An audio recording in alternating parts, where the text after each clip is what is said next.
celebrate as they begin a new covenant relationship, family together. They have not gotten here by chance, however, and their branch of the family tree has already been strengthened by the rich love, traditions, and roots of both the Lauman and Dowdy families. Craig, Laurel, Donald, and Diana, do you support Loren and Kimmy's decision to be joined in marriage, and do you vow to receive them as members of your family from this day on? If so, say, with the Lord's help, we will. With the Lord's help, we will. Will you bless Loren and Kimmy in their marriage? Will you celebrate with them in times of joy, support them in times of hardships? And will you pray, encourage, and love them in all situations? If so, say, with the Lord's help, we will. With the Lord's help, we will. Thank you, everyone, for joining us today as we come together to support Loren and Kimmy in this very special occasion. Loren and Kimmy, thank you for allowing me to join you in this journey this past year and to play this part in today's celebration.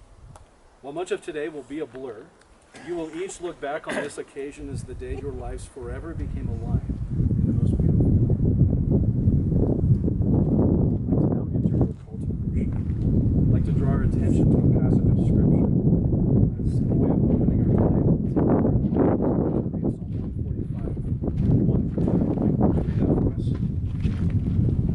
We will exalt you, my God the King. We will praise your name forever and ever. Every day we will praise you and extol your name forever and ever. Great is the Lord and most worthy of praise. His greatness no one can fathom. One generation commends your work to another.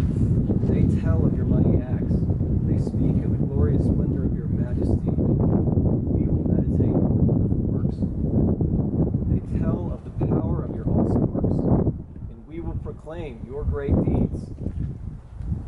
They celebrate your abundant goodness and joyfully sing of your righteousness. The Lord is gracious and compassionate, slow to anger, and rich in love. The Lord is good to all. He has compassion on all he has made.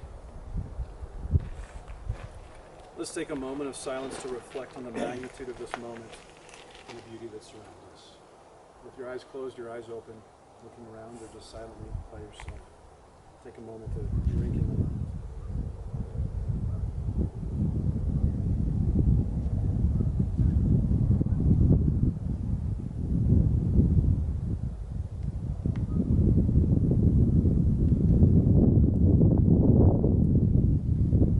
Kimmy and Loren, as you come together, you don't come as strangers, but rather as two friends who have shared life together and are now committing yourselves to be forever intertwined.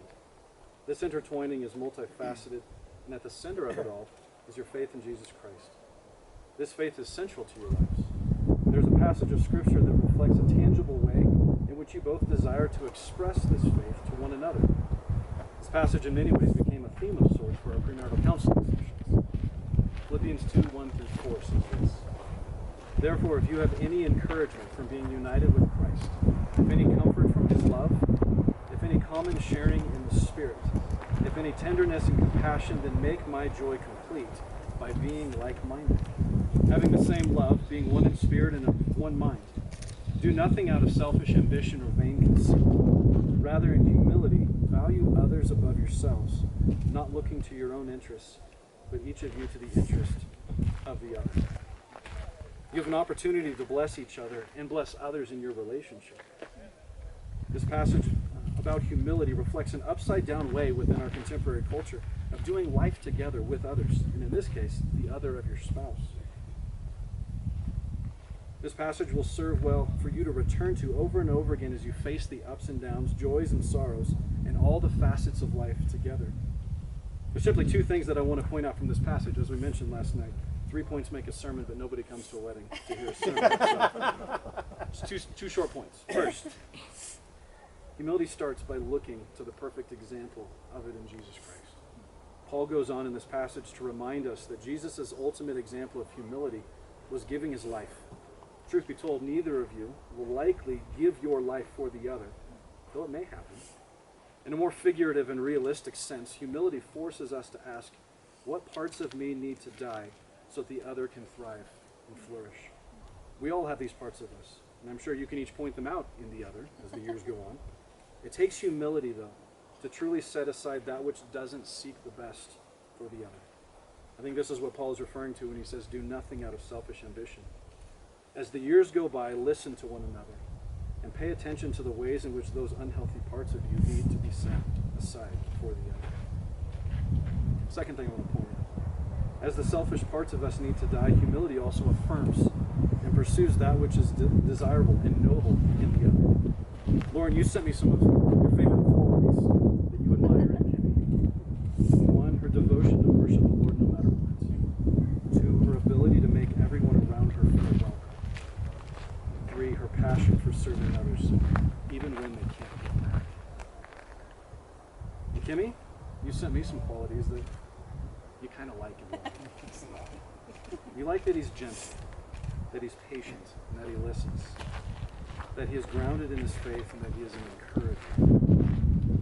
Don't stop affirming the other as you point these things out in another's life. There are times when you'll be tempted to critique and criticize one another, but don't let this become the shape of your interactions. Instead, look for, affirm, and express that which you love about the other, and tell them often. As a result of pursuing humility, the hard times may not be easier, but they'll be sweeter, because you will each have a trusted ally in your corner. And you will have each other in your corner, because you know you're committed to be there for one another. So you both have friends and friends. We play rock, paper, scissors to see who goes first. Loren lost. So Loren, time to share your notes. Greg has. My dad has them. Okay. It's like, They're in the lake. Go get them. Do you love Tuffy?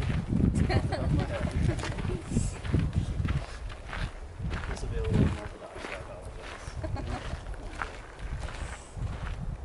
Gimme. I can't in good conscience promise anything to you, nor can I promise anything for you. I simply don't have the power or authority to promise anything to you or for you, despite how I wish I really could. I wish I could promise that I would always listen to you, that I would always be present for you. I wish I could promise that I would always give you what you want and what you need, when you need it and when you want it. The reality is that I cannot be the person you need, because that role is reserved strictly for our Lord Jesus Christ, whom you already know is the only person who can save, sustain, and satisfy. However, what I can and will promise to you right now is that I will be everything I am with you. With you, I will worship our God with praise. With you, I will share peace.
Hardships along the way have brought about a deeper understanding of what it means to bring glory to the Lord and to be sanctified.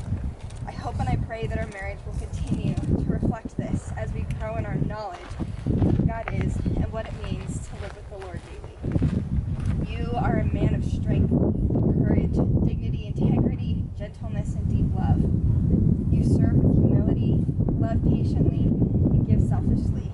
And in times of troubles, you've always offered me a shoulder to cry on, your continued presence and grace. You challenge, encourage, and desire to learn and grow.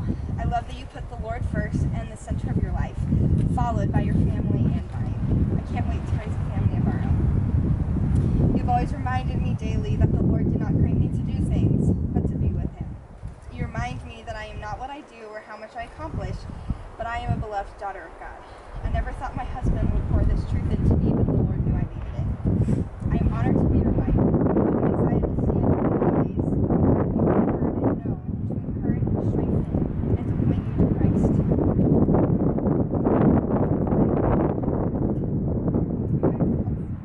When I first met you, my prayers were led by the lyrics. I don't want to go. Throughout our friendship, dating relationship, engagement, and now marriage. I have prayed and journaled those lyrics. I have asked that the Lord would go before us and align our hearts and desires with His. I don't want to go or do anything that is not of Him or where He's leading and has prepared. So I wrote a song for my vows, and it's based upon these lyrics. I love you, Lord, Daddy, today and every day. So here's the song, Today and Every Day.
All right.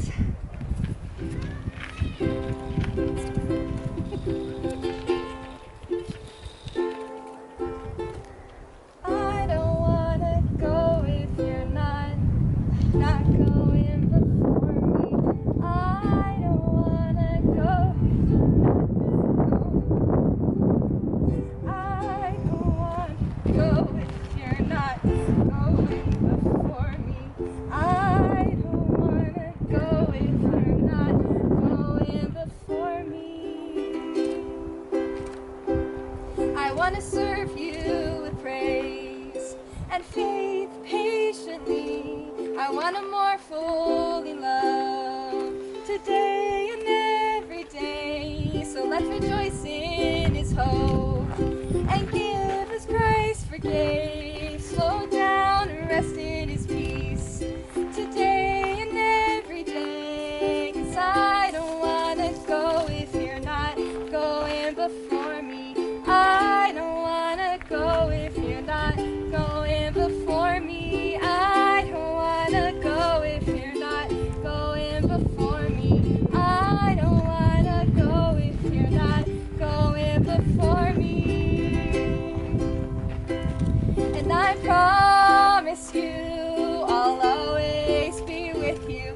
I promise you I'll take you at your word. I promise you I'll always be faithful in the presence of the Lord. He is our foundation. I'll love and I'll serve you today and every day. I promise you I'll love and I'll listen.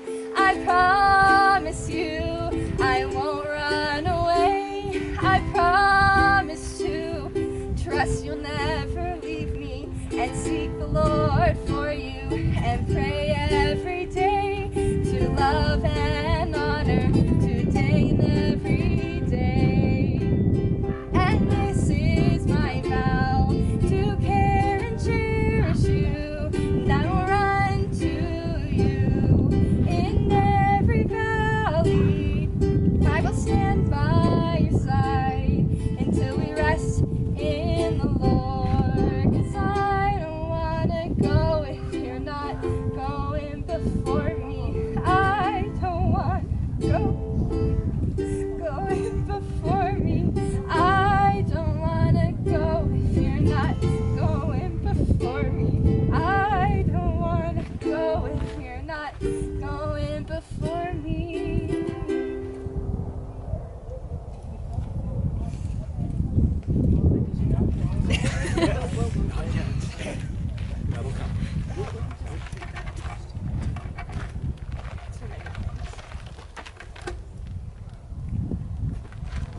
Breathe. Got some jewelry. Oh, yes.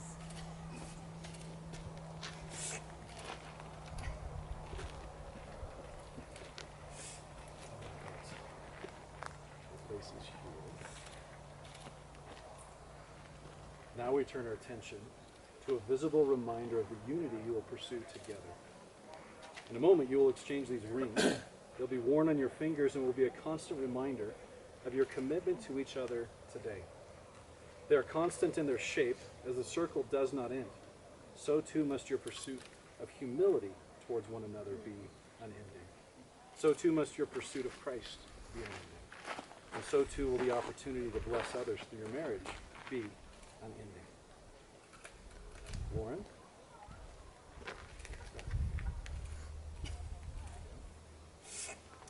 As you place this ring on Kimmy's finger, please repeat after me. Kimmy, I give you this ring Kimmy, I give you this ring as the pledge of my love as a pledge of my love, and as the symbol of our love and humility. as a symbol of our love and humility.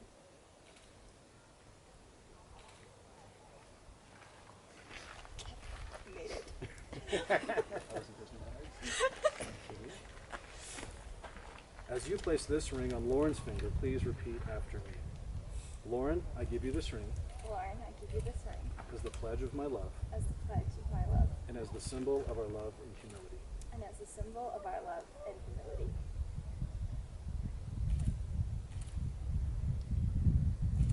Now, we have an opportunity for everybody to participate by writing a blessing on a rock that will go inside of this box and will be brought back out next year when you guys have a reception, a celebration of the first year of marriage and remembering this day.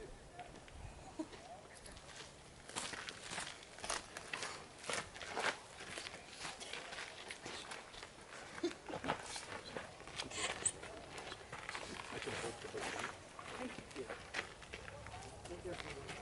Oh, sorry.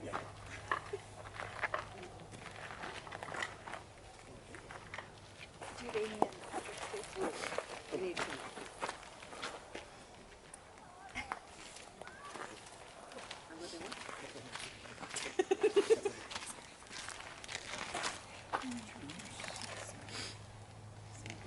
Yes.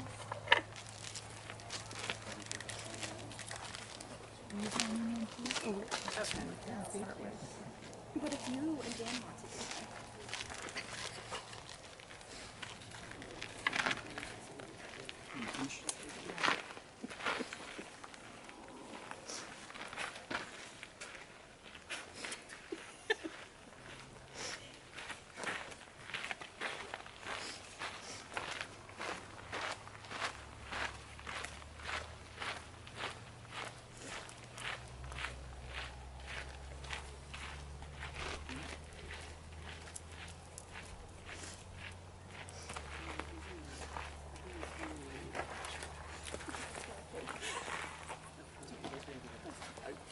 It's decoration. Here we go. Harmony's decoration.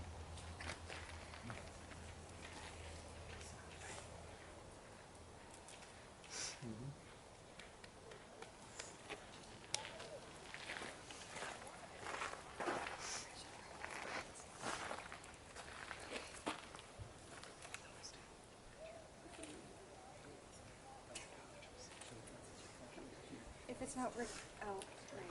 I guess I should have checked.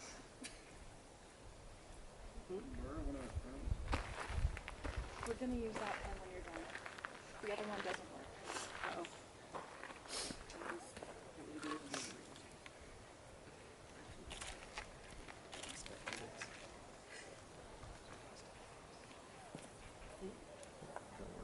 It doesn't work. I mean, please.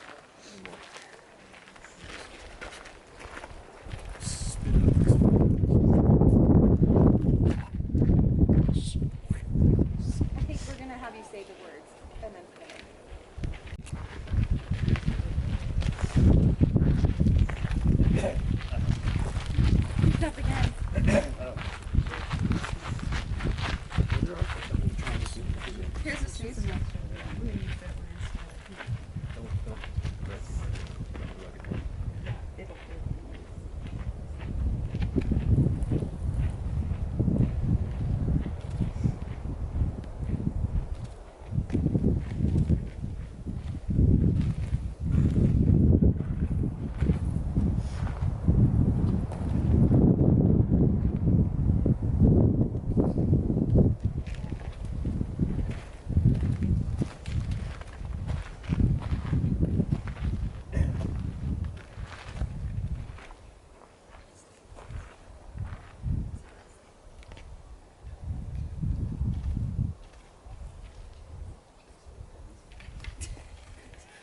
cornerstone that was rejected. So we'd like everyone to read their word of blessing. Place it. Kimmy and Patrick's word were harmony and compassion. And my word is loving.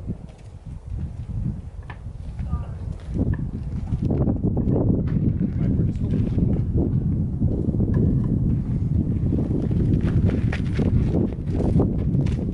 My words are great.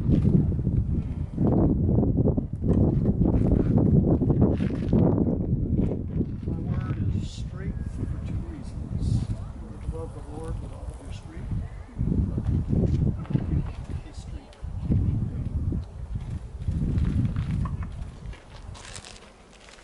My blessing for you is patience.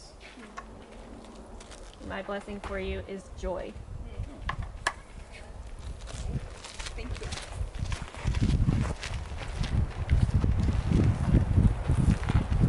We're now going to celebrate communion.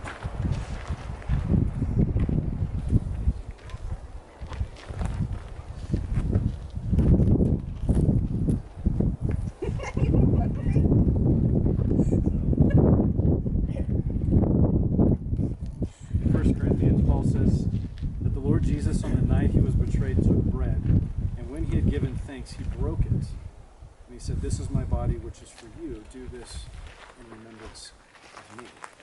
And in the same way, after supper, he took the cup, saying, "This cup is the new covenant in my blood. Do this in remembrance of me." And so we have individual rolls for each couple. And cup for everyone. So you take one roll for a couple, and it can be broken in half. You take one cup per person.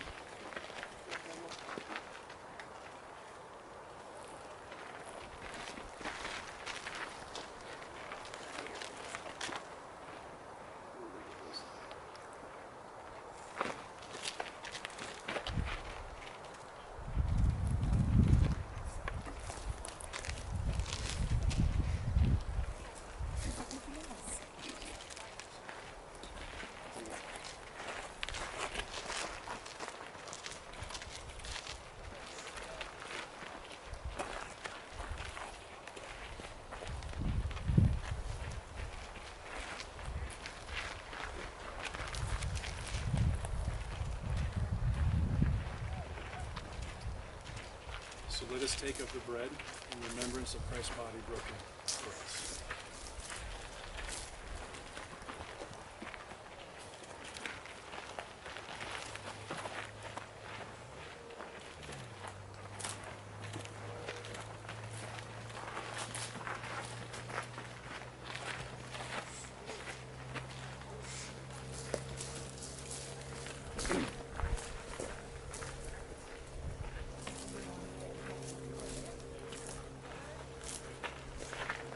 And let us drink of the cup in remembrance of his blood shed for us.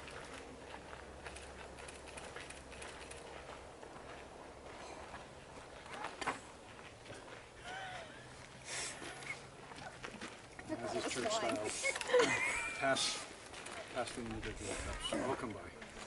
You want the rest of the roll?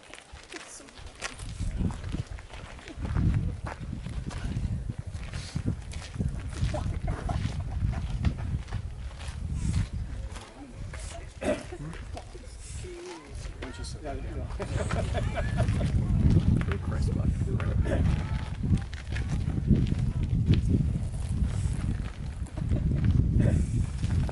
Kimmy and Loren, may the humility of Christ, shown in the breaking of his body and the spilling of his blood, be the same humility that you both posture yourselves towards each other and those around you. Kimmy and Loren, through your words today, you have joined together in holy matrimony because you have exchanged your vows before God and these witnesses, have pledged your commitment to one another, and have declared the same by joining hands and exchanging rings. And I now pronounce you husband and wife. Yay!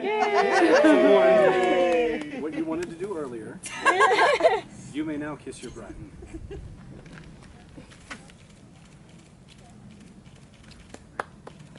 Yes, we can applaud. Well done, yes. And it is my pleasure to announce and introduce for the first time Mr. and Mrs. Loren and Kimmy Dowdy. Like I said, like, yes, you should. You a shot with me, silly. And I'll step out of the way. Yes, please. Okay, we gotta do the kissing And now just a we little bit more. hand it over to the photographer Out of for the way. instructions. Yes, for taking some pictures. Take my bread.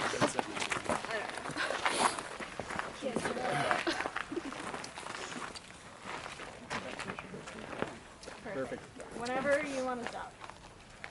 Never. Well, Never. that's- Okay, you're gonna have to stop. Just for a little bit.